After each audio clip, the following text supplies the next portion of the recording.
ಸಚಿವ ಬಿ ನಾಗೇಂದ್ರ ಅವರಿಗೆ big relief ಸಿಕ್ಕಿದೆ. ವಾಲ್ಮೀಕಿ ನಿಗಮದ ಕೇಸಲ್ಲಿ ಇದೀಗ ಬಿಗ್ ರಿಲೀಫ್ ಸಿಕ್ಕಿರತಕ್ಕಂಥದ್ದು. ಜಾಮೀನು ಆದೇಶದಲ್ಲಿನ ಒಂದು ಷರತ್ತಿಗೆ ಹೈಕೋರ್ಟ್ ತಡೆ ಒಡ್ಡಿದೆ.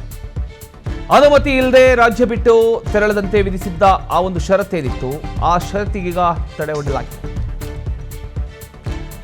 ಕೋರ್ಟ್ ಅನುಮತಿ ರಾಜ್ಯ ಬಿಟ್ಟು ತೆರಳದಂತೆ ಆದೇಶಕ್ಕೆ ತಡೆ.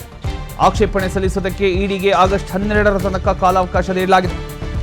ವಾಲ್ಮೀಕಿ ನಿಗಮದ ಹಣ ಅಕ್ರಮ ವರ್ಗಾವಣೆ ಪ್ರಕರಣದಲ್ಲಿ ಸಚಿವ ಬಿ ನಾಗೇಂದ್ರಗೆ ಹೈಕೋರ್ಟ್ನಿಂದ ಈಗ ಬಿಗ್ ರಿಲೀಫ್ ಸಿಕ್ಕಿದೆ. ಜಾಮೀನು ನೀಡತಕ್ಕಂಥ ವೇಳೆ ವಿಧಿಸಲಾಗಿದ್ದ ಪ್ರಮುಖ ಷರತ್ತಿನ ಜಾರಿಗೆ ಹೈಕೋರ್ಟ್ ತಡೆ ನೀಡಿದೆ.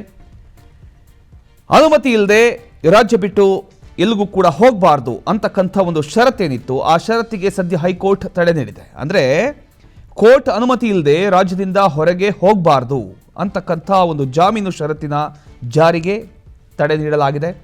ಇದು ಈ ವಿಚಾರಕ್ಕೆ ಸಂಬಂಧಿಸಿದಂತೆ ಜಾರಿ ನಿರ್ದೇಶನಾಲಯ ಇಡಿಗೆ ಆಗಸ್ಟ್ 12ರ ತನಕ ಆಕ್ಷೇಪಣೆ ಸಲ್ಲಿಸೋದಕ್ಕೆ ಹೈಕೋರ್ಟ್ ಕಾಲಾವಕಾಶವನ್ನು ಕೂಡ ಕೊಟ್ಟಿದೆ.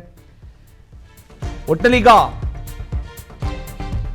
B ನಾಗೇಂದ್ರಗೆ ಹೈಕೋರ್ಟ್ನಿಂದ big relief ಸಿಕ್ಕಿರತಕ್ಕಂಥದ್ದು. ನಾವು ದೆಹಲಿಗೆ ತೆರಳೋದಕ್ಕೆ ಅನುಮತಿ ಕೋರಿದ್ದ ಬಿ ನಾಗೇಂದ್ರ ಅರ್ಜಿ ವಜಾಗೊಳಿಸಿದ್ದ ಜನಪ್ರತಿನಿಧಿಗಳ ಆ ಒಂದು ಕೋರ್ಟ್ ಆದೇಶ ಪ್ರಶ್ನಿಸಿ ಹೈಕೋರ್ಟಿಗೆ ಬಿ ನಾಗೇಂದ್ರ ಅವರು ಅರ್ಜಿಯನ್ನು ಸಲ್ಲಿಸಿದರು. ಹೈಕೋರ್ಟ್ನಲ್ಲಿ ಸಚಿವ ನಾಗೇಂದ್ರಗೆ ಈಗ ಬಿಗ್ ರಿಲೀಫ್ ಸಿಕ್ಕಿದೆ ಅಂತಲೇ ಹೇಳ್ಬೋದು. ಅಷ್ಟಕ್ಕೂ ದೆಹಲಿ ಪ್ರಯಾಣಕ್ಕೆ ಅವಕಾಶ ಕೋರಿ ಅರ್ಜಿಯನ್ನು ಹಾಕಿದ್ರು. ದೆಹಲಿಗೆ ತೆರಳೋದಕ್ಕೆ ಅನುಮತಿ ನೀಡಬೇಕು ಅಂತ ಬಿ ನಾಗೇಂದ್ರ ಈ ಹಿಂದೆ ಜನಪ್ರತಿನಿಧಿಗಳ ಕೋರ್ಟಿಗೆ ಅರ್ಜಿಯನ್ನು ಸಲ್ಲಿಸಿದ್ರು. ಆದರೆ ಜನಪ್ರತಿನಿಧಿಗಳ ವಿಶೇಷ ನ್ಯಾಯಾಲಯ ನಾಗೇಂದ್ರ ಅವರ ಅರ್ಜಿಯನ್ನು ವಜಾಗೊಳಿಸಿತ್ತು. ಈ ಆದೇಶವನ್ನು ಪ್ರಶ್ನಿಸಿ ಸಚಿವ ನಾಗೇಂದ್ರ ಹೈಕೋರ್ಟ್ ಮೊರೆ ಹೋಗಿದ್ರು. ಇದೀಗ ಹೈಕೋರ್ಟ್ ರಾಜ್ಯ ಬಿಟ್ಟು ತೆರಳಬಾರದು ಅಂತಕ್ಕಂಥ ಜಾಮೀನು ಷರತ್ತಿನ ಜಾರಿಗೆ ತಡೆ ನೀಡಿರತಕ್ಕಂಥದ್ದು ನಾಗೇಂದ್ರ ಅವರಿಗೆ ಮಹತ್ವದ ಒಂದು ರಿಲೀಫ್ ಸಿಕ್ಕಿದೆ ಅಂತಲೇ ಹೇಳಬಹುದು. ಇದ್ರ ಬಗ್ಗೆ ಇನ್ನಷ್ಟು ಡೀಟೇಲ್ಸ್ ಕೊಡ್ತಾರೆ ನಮ್ಮ ಪ್ರತಿನಿಧಿ ಧ್ರುವ.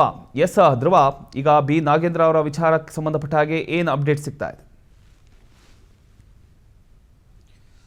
ಪ್ರಮೋದ್, ಮುಖ್ಯವಾಗಿ ನಾಗೇಂದ್ರ ಅವರಿಗೆ ಈಗ ಜನಪ್ರತಿನಿಧಿಗಳ ನ್ಯಾಯಾಲಯ ವಿಧಿಸಿದಂತಹ ಷರತ್ತೇನಿದೆ, ರಾಜ್ಯ ಬಿಟ್ಟು ತೆರಳಬಾರದು ಅಂತ, ಆ ಒಂದು ಷರತ್ತಿಗೆ ಈಗ ಹೈಕೋರ್ಟ್ ತಡೆಯನ್ನ ನೀಡಿದೆ. ಹೈಕೋರ್ಟ್ನ ಒಂದು ಈಗಿನ ಸದ್ಯದ ಆದೇಶದ ಪ್ರಕಾರ ನಾಗೇಂದ್ರ ದೇಶವನ್ನ ಬಿಟ್ಟು ತೆರಳುವಂತಿಲ್ಲ. ದೇಶವನ್ನ ಬಿಟ್ಟು ತೆರಳಬೇಕು ಅಂದ್ರೆ ಅನುಮತಿಯನ್ನ ಪಡಿಬೇಕು. ಆದ್ರೆ ರಾಜ್ಯ ಬಿಟ್ಟು ತೆರಳಲಿಕ್ಕೆ ಅವಕಾಶವನ್ನ ಈಗ ಕಲ್ಪಿಸಲಾಗಿದೆ. ಅಲ್ಲದೆ ಆಗಸ್ಟ್ 12ನೇ ತಾರೀಕಿಗೆ ವಿಚಾರಣೆಯನ್ನ ಮುಂದೂಡಿಕೆ ಮಾಡಲಾಗಿದೆ. ಈ ವಿಚಾರಣೆಗೆ ಸಂಬಂಧಪಟ್ಟ ಹಾಗೆ ಇಡಿ ಅಧಿಕಾರಿಗಳು ಇದಕ್ಕೆ ಅಬ್ಜೆಕ್ಷನ್ ಅನ್ನ ಸಲ್ಲಿಸಲಿಕ್ಕೂ ಕೂಡ ಅವಕಾಶವನ್ನ ಕಲ್ಪಿಸಿಕೊಡಲಾಗಿದೆ. 12ನೇ ತಾರೀಕು ಇಡಿ ಅಧಿಕಾರಿಗಳು ಆಕ್ಷೇಪಣೆಯನ್ನ ಸಲ್ಲಿಸಬಹುದು. ಅವಕಾಶವನ್ನ ಯಾಕೆ ನೀಡಬಾರದು ಅಂತ ಹೇಳಿ ಸ್ಪಷ್ಟ ಕಾರಣವನ್ನ ಕೂಡ ನೀಡಬೇಕಾಗಿರುವಂತದ್ದು. ಈಗ ಪ್ರಮುಖವಾಗಿ ಈ ಪ್ರಕರಣದಲ್ಲಿ ನಾಗೇಂದ್ರ ಅವರು ಇದನ್ನ ಬೇಲನ್ನ ಪಡೆದುಕೊಂಡು ದೆಹಲಿ ಯಾತ್ರೆಯನ್ನ ಮಾಡಿದ್ದಾರೆ ಅಂತ ಹೇಳಿ ಅವ್ರ ಮೇಲೆ ಆರೋಪ ಕೇಳಿ ಬಂದಿತ್ತು.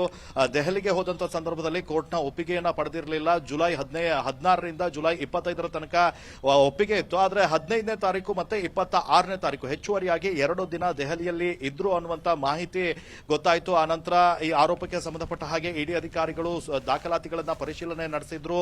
ಸಂಬಂಧಪಟ್ಟ ಹಾಗೆ ಅವರ ಜಾಮೀನನ್ನ ಕ್ಯಾನ್ಸಲ್ ಮಾಡಿಸಬೇಕು ಅನ್ನುವಂತಹ ಒಂದು ನಿಟ್ಟಿನಲ್ಲಿ ಕೂಡ ಅವರು ಸಾಕ್ಷ್ಯಾಧಾರಗಳ ಕಲೆ ಹಾಕಲಿಕ್ಕೆ ಮುಂದಾಗಿದ್ರು. ಆದ್ರೆ ಈಗ ನಾಗೇಂದ್ರ ಜನಪ್ರತಿನಿಧಿಗಳ ನ್ಯಾಯಾಲಯದಲ್ಲಿ ನನಗೆ ದೆಹಲಿಗೆ ಹೋಗ್ಲಿಕ್ಕೆ ಅನುಮತಿ ಕೊಡಿ ಅಂತ ಹೇಳಿ ಒಂದು ಅರ್ಜಿಯನ್ನ ಸಲ್ಲಿಕೆ ಮಾಡಿದ್ರು. ಆದ್ರೆ ಆ ಅರ್ಜಿಯನ್ನ ಜನಪ್ರತಿನಿಧಿಗಳ ನ್ಯಾಯಾಲಯ ವಜಾ ಮಾಡಿತ್ತು. ಆದ್ರೆ ಈಗ ಹೈಕೋರ್ಟ್ಗೆ ಮೇಲ್ಮನವಿ ಸಲ್ಲಿಸಿದಂತಹ ಸಂದರ್ಭದಲ್ಲಿ ಹೈಕೋರ್ಟ್ ಈಗ ಒಪ್ಪಿಗೆಯನ್ನ ಸೂಚಿಸಿದೆ. ಸೊ ಹೀಗಾಗಿ ನಾಗೇಂದ್ರಗೆ ಸದ್ಯ ಒಂದು ರಿಲೀಫ್ ಕೂಡ ಸಿಕ್ಕಿದೆ.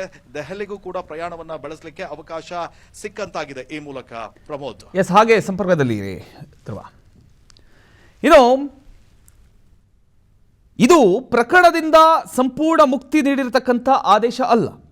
ಷರತ್ತಿಗೆ ಮಾತ್ರ ಸದ್ಯ ತಡೆ ನೀಡಲಾಗಿದ್ದು, ಇಡಿಯ ಆಕ್ಷೇಪಣೆ ಹಾಗೂ ಮುಂದಿನ ವಿಚಾರಣೆ ಬಳಿಕ ಕೋರ್ಟ್ನ ಅಂತಿಮ ನಿಲುವು ಏನಾಗುತ್ತೆ ಅನ್ನೋದನ್ನು ಕೂಡ ನಾವು ಕಾದು ನೋಡಬೇಕಾಗಿದೆ. ಈ ಒಂದು ವಿಚಾರ ಸಾಕಷ್ಟು ಕುತೂಹಲ ಕೂಡ ಮೂಡಿಸಿದೆ. ಒಟ್ಟಿನಲ್ಲಿ ಹೇಳಬೇಕು ಅಂದರೆ ಈ ವಾಲ್ಮೀಕಿ ನಿಗಮ ಕೇಸಲ್ಲಿ ಸಚಿವ ಬಿ ನಾಗೇಂದ್ರಗೆ ಹೈಕೋರ್ಟ್ ಈಗ ಬಿಗ್ ರಿಲೀಫ್ ನೀಡಿರತಕ್ಕಂಥದ್ದು. ಅನುಮತಿ ಇಲ್ಲದೆ ರಾಜ್ಯ ಬಿಟ್ಟು ತೆರಳಬಾರದು ಅಂತ ಜಾಮೀನು ಷರತ್ತಿಗೆ ಈಗ ತಡೆ ನೀಡಲಾಗಿದೆ.